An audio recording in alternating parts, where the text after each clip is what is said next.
નમસ્કાર મારા વાલા ગુજરાતી મિત્રો, અલગ ધણી લોક સાહિત્ય ચેનલમાં આપનું સ્વાગત છે. તો આજે આપણે વાત કરીશું કે સિંહલી ગામની એક મેરાણીની ખાનદાની. આજે આપણને એવું નથી લાગતું કે જેમ જેમ આપણું અભ્યાસ વધતો ગયો, જેમ જેમ એજ્યુકેશન વધતું ગયું, જેમ જેમ આપણી પાસે સંપત્તિ આવતી ગઈ, જેમ જેમ આપણને સુવિધાઓ મળતી ગઈ, તેમ તેમ આપણી ખાનદાની ખોવાતી ગઈ છે એવું નથી લાગતું? જેમ જેમ આપણો અભ્યાસ વધતો ગયો, પૈસા વધતા ગયા, તેમ તેમ આપણા સંસ્કારો ખોવાતા ગયા છે એવું નથી લાગતું? તો આજે ખરેખર જ્યારે સગવડ નથી, કોઈ પણ પ્રકારની સગવડ નથી, ત્યારના માણસો નિરક્ષર માણસો હતા, અને ત્યારે કહેવાતા એ લોકોનામાં સંસ્કારો હતા, એ લોકોની અંદર ખાનદાની હતી. હવે વિચાર કરો, નિરક્ષર લોકોની પાસે ખાનદાની હતી, અને આજે જે ગ્રેજ્યુએશન થયા છે, જે ગ્રેજ્યુએટ થયા છે, અને જેની પાસે સંપૂર્ણ સુવિધાઓ આપણને મળી રહી છે, તો પણ આજે આપણી ખાનદાની મરી ગઈ છે, આપણા સંસ્કારો મરી ગયા છે. તો આજે આપણે એક એવી વાત કરવી છે કે એક નિરક્ષર બહેન, સિંહોલી ગામની, સિંહલી ગામની જે મેરાણી, મેયરની પત્ની, અને એની ખાનદાનીની વાત કરવી છે. તો આપણે જુઓ તો ખરા, આ ગુજરાતની ધરતી ક્યાં હતી ને ક્યાં પહોંચી ગઈ છે, આ સૌરાષ્ટ્રની ધરતી ક્યાં હતી ને ક્યાં પહોંચી ગઈ છે.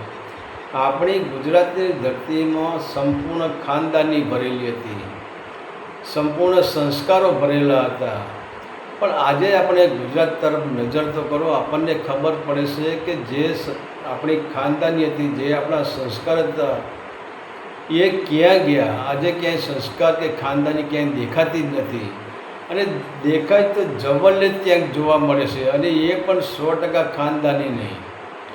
તો કદાચ એવું તમે માનો કે તમારા કોઈ મહેમાન આવે અને એ તમારા ત્યાં રાત વાસો રોકાઈને એ સવારે એમ કહે કે મેં રાત્રે તમને 100 રૂપિયા મૂકવા આપ્યા હતા, તો મારા પૈસા તમારા ઘરમાંથી ચોરી ગયા છે, તો તમે શું માનો?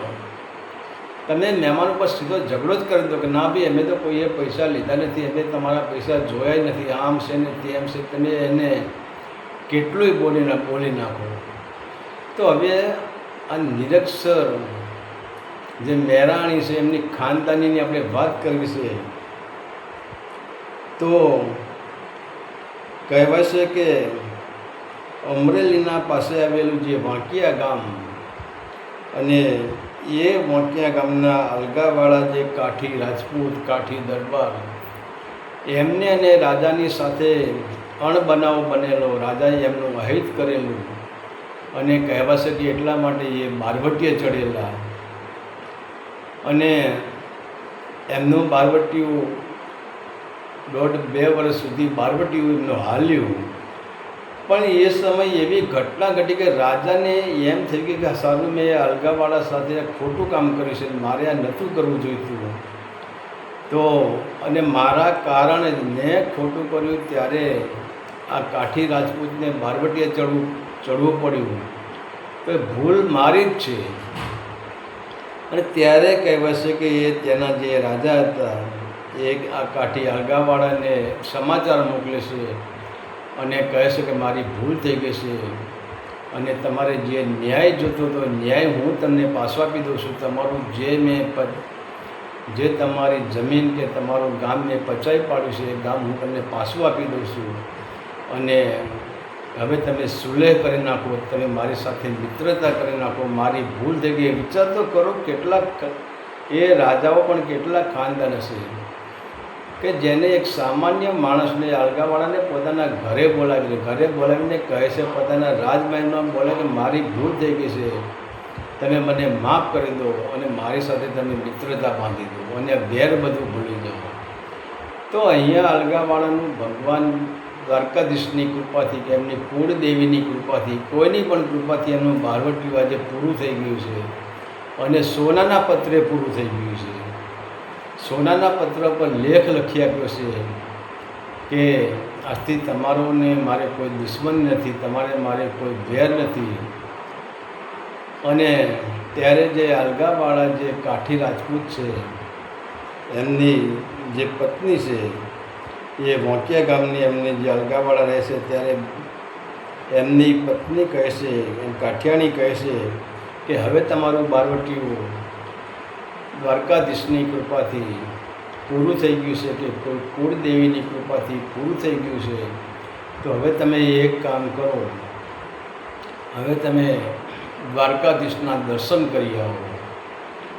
હવે ત્યારે વિચાર કરે છે કે હવે જે અલગાવાળા છે એ બ્રાહ્મણને રાત્રે બોલાવે છે અને મુહૂર્ત જોડાવે છે કે સવારે કેટલા વાગે ને કયા ચોઘડીએ કયો સમય સારો છે મારે દ્વારકા જવા માટે.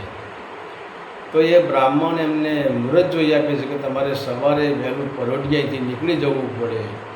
અને ત્યારે પછી કહેવાય છે કે જે આ અલગાવાળા છે એમની પત્ની કાઠિયાણી એ રાત્રે જે અલગાવાળા માટે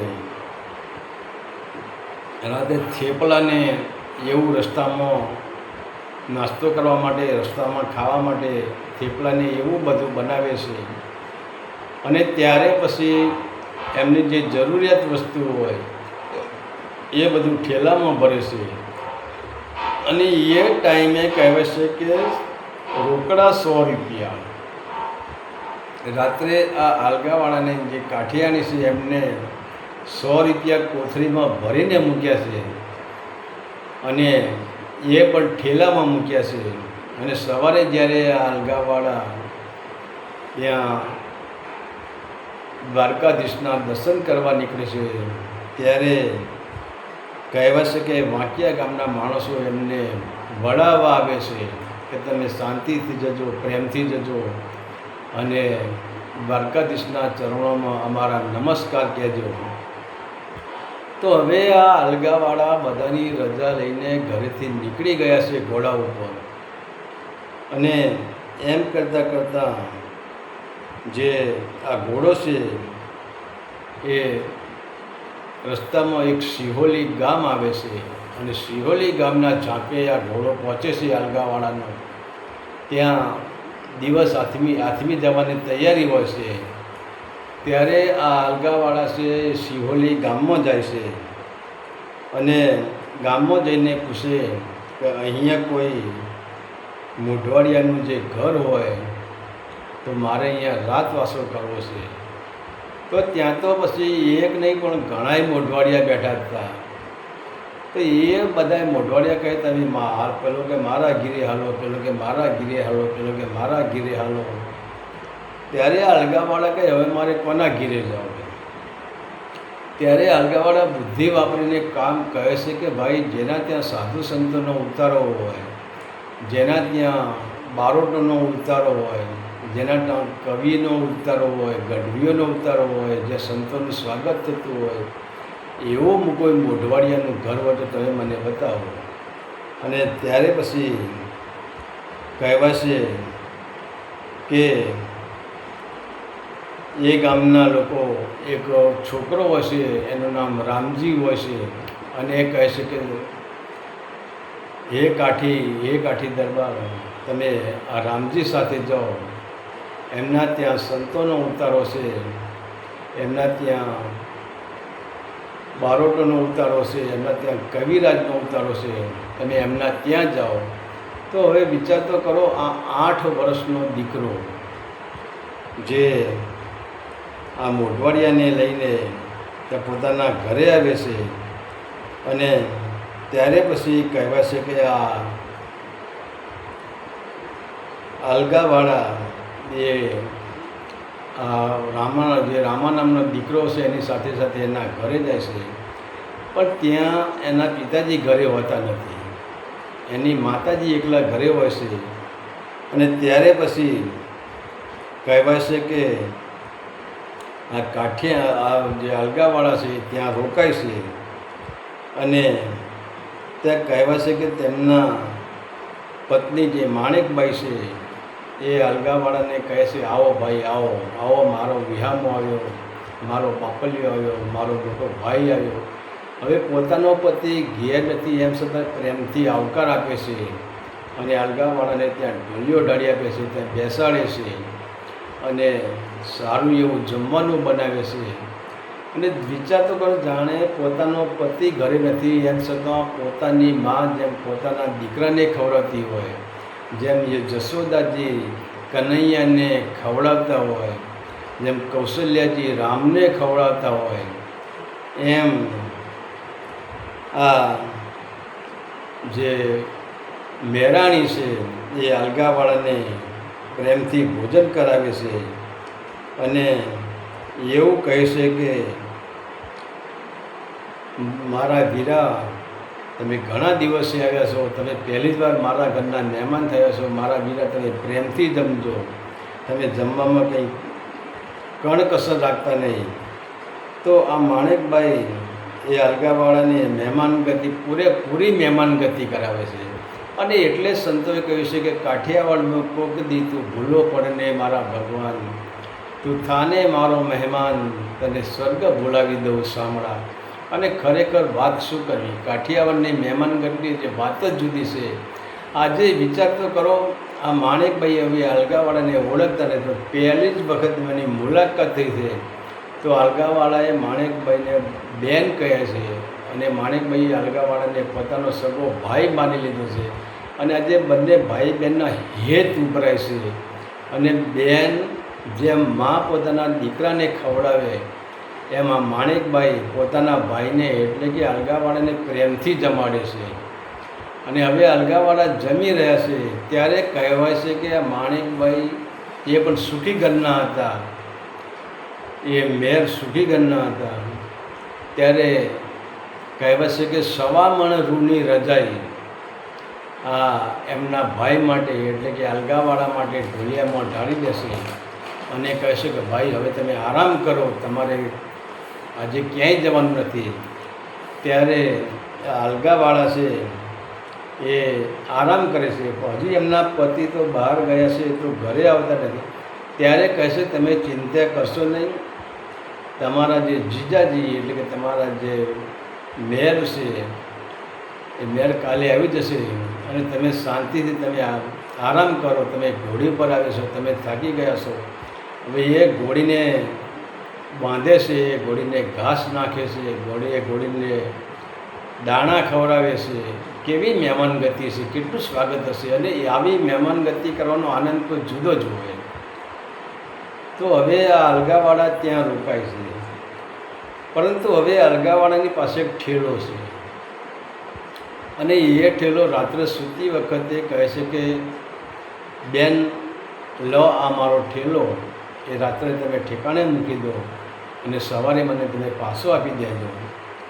ત્યારે કહેવાય છે કે આ માણેકબાઈ છે એ જે અલગાવાળાએ ઠેલો આપ્યો એ ઠેલો ઠેકાણે મેલી દેશે.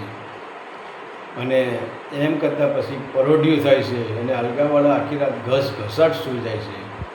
સવારે જાગે છે ત્યારે કહેવાય છે કે સવારે અલગાવાળા નાહી ધોઈને કમ્પ્લીટ થઈ ગયા છે અને ત્યારે પછી પોતાની બેન પાસે વિદાય માગે છે કે બેન હવે તું મને રજા આપતો, હું દ્વારકા જવા રવાના થઉં. ત્યારે બેન કહે છે કે ખમ્મા મારા વીરા, તમે સુખેથી દ્વારકાની યાત્રા કરો અને દ્વારકાવાળાના ચરણોમાં માણેકબાઈના તમે જય શ્રી કૃષ્ણ કહેજો.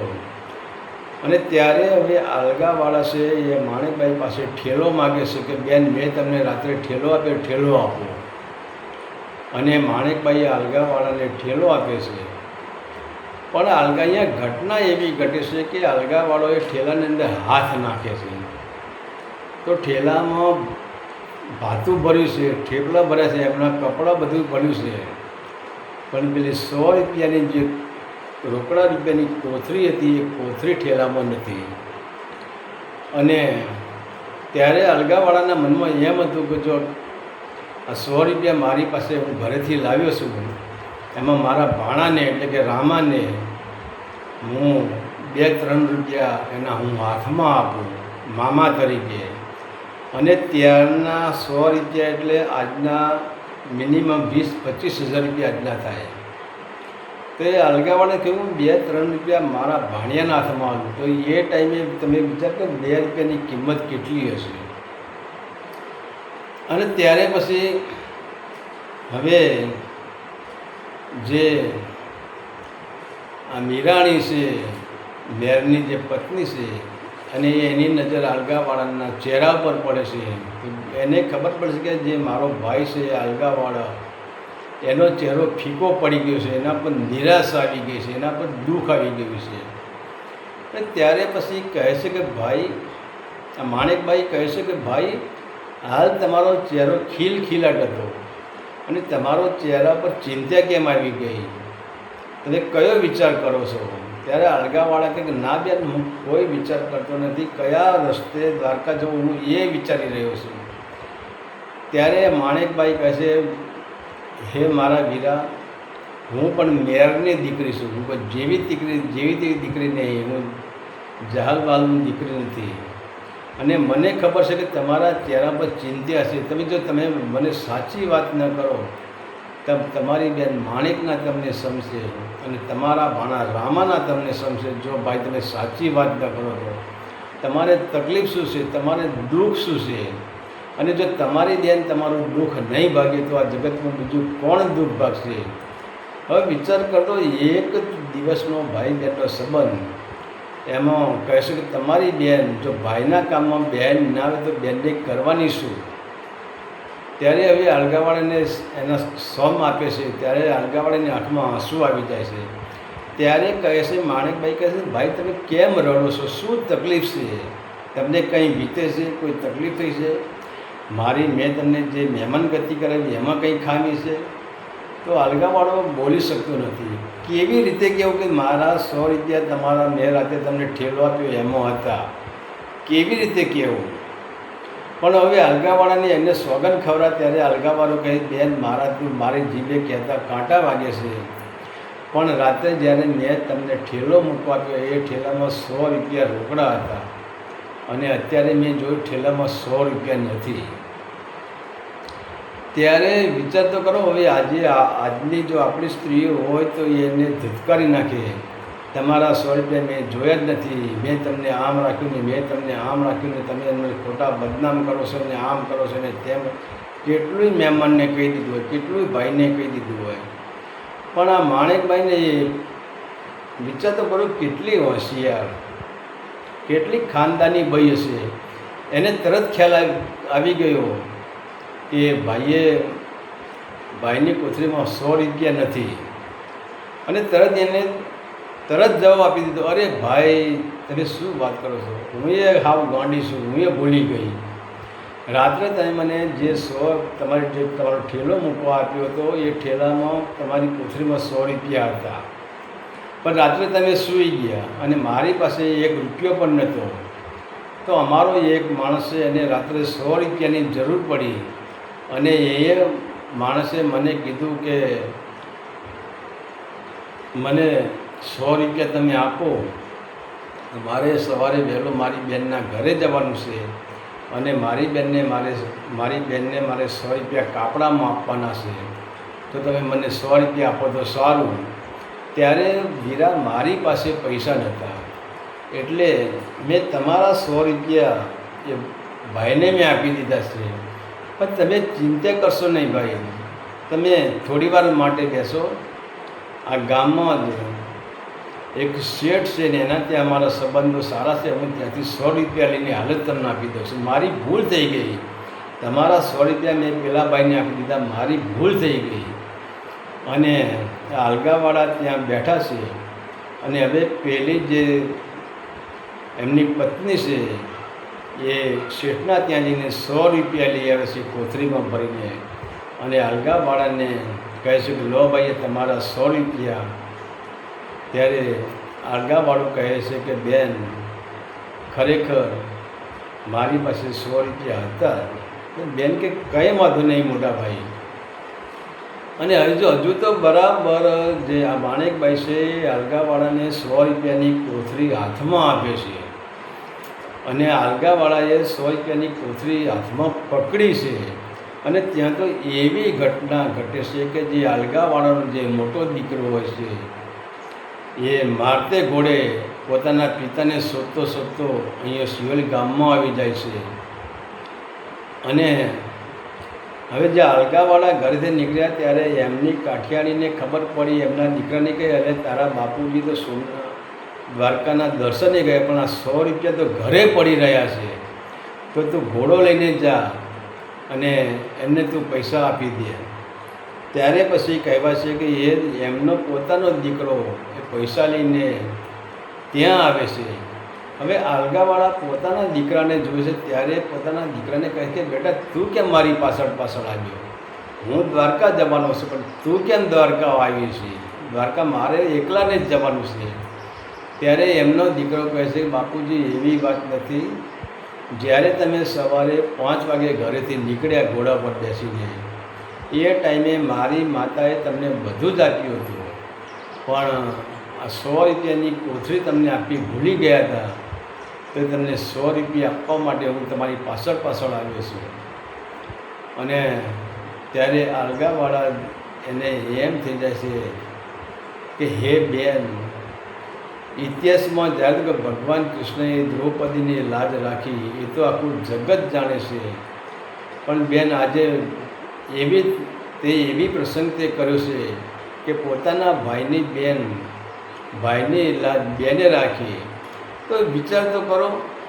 હવે અલગાવાળાને ખબર કે મારા પૈસા ઘેર પડી રહ્યા હતા, અને ત્યારે પછી અલગાવાળો એમના 100 રૂપિયા પાછા આપી દેશે અને પોતે માફી માગી લેશે કે બેન મારી ભૂલ થઈ ગઈ. ત્યારે બેન કહે વીરા તો જગત છે, આ બધું ચાલ્યા કરે. પણ વિચાર તો કરો, એ મીરાણીએ મેરની દીકરી અલગાવાળાને એમ નથી કીધું કે તમે મારા પર ખોટો આરોપ લગાવો છો, ખોટી ચોરી લગાવો છો, મેં તમારું રાતે સન્માન કર્યું, મેં તમને મારા ભાઈ માન્યા અને મેં તમને રાતવાસો મારા ઘરે રાખ્યા, અને તમે મારા ઉપર 100 રૂપિયાની ચોરી લગાવો છો, મારા ઉપર તમે ગુનો લગાવો છો, કંઈ જ કહ્યું નથી આવું. તો વિચાર તો કરો, આ ખાનદાનીની વાત તો આવી હતી પહેલાંની ખાનદાની. અને અત્યારે તમે જુઓ, જેમ જેમ આપણો અભ્યાસ વધતો ગયો છે, જેમ જેમ આપણી સંપત્તિ વધતી ગઈ છે, એમ આપણા વિચારો, આપણા સંસ્કારો ધીરે ધીરે નીચા જતા રહેશે. આપણામાં આજે કોઈ પણ પ્રકારની ખાનદાની રહી નથી. આજે આપણામાં કોઈ પણ પ્રકારના સંસ્કાર રહ્યા નથી.